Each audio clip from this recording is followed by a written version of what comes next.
88వ ward Narva గ్రామంలో శ్రీనివాసరావు ఇంటి వద్ద నిర్వహించిన మీడియా సమావేశంలో శ్రీను మాట్లాడుతూ స్థానిక కార్పొరేటర్ ముత్యాల నాయుడు అంటే నాకు మంచి గౌరవం అని అనుకోకుండా ఒక రిసెప్షనిస్ట్ కార్యక్రమంలో ఇద్దరి మధ్య ఘర్షణ జరగటంతో అది తోపులాటకు దారితీసిందని వెంటనే నేను ముత్యాల నాయుడుకు క్షమాపణ చెప్పడం జరిగిందని ఆ విషయాన్ని స్థానిక వైకాపా నాయకులు పెద్దదిగా చిత్రీకరించి టీడీపీ జనసేన పార్టీలపై బురద జల్లే ప్రయత్నం చేస్తున్నారని అన్నారు. ఈ మీడియా సాక్షిగా కార్పొరేటర్ ముత్యాల నాయుడికి గల్లా శ్రీనివాసరావు క్షమాపణ చెప్పారు. ఎవరు ఎన్ని వ్యక్తులు పన్నినా Pendurthi TDP Janasena BJP NDA కూటమి అభ్యర్థి పంచకర్ల రమేష్ బాబుని అత్యధిక మెజారిటీతో గెలిపించుకుంటామని అన్నారు. ఈ కార్యక్రమం మాజీ ఎంపీటీసీ గిందల రమణ, ఇల్లపు శ్రీనివాసరావు, సరగడం సింధు, మద్దాల విజయ్ తదితరులు పాల్గొన్నారు.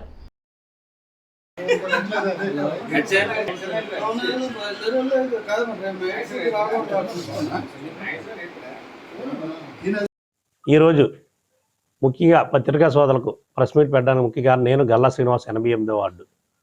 మొన్న మన 88వ వార్డు కార్పొరేటర్ గారైన మల్లు ముత్యాల గారికి నాకు సరదాగా మాట్లాడుకున్నాం. అది కొద్దిగా తోపులాట వరకు దారి తీసింది. దాన్ని వైసీపీ వాళ్ళు బురద జల్లి టీడీపీ జనసేన వాళ్ళు కుమ్మలాట అని చాలా దుష్ప్రచారం చేస్తున్నారు. ముత్యాల గారికి నాకు ఎటువంటి విభేదాలు లేవు. ఆయనకి మనకి ఎలాంటివి ఏమి లేవు. ఆయనకి నేను పత్రికాముఖంగా ఆయన క్షమాపణ చెప్తున్నాను.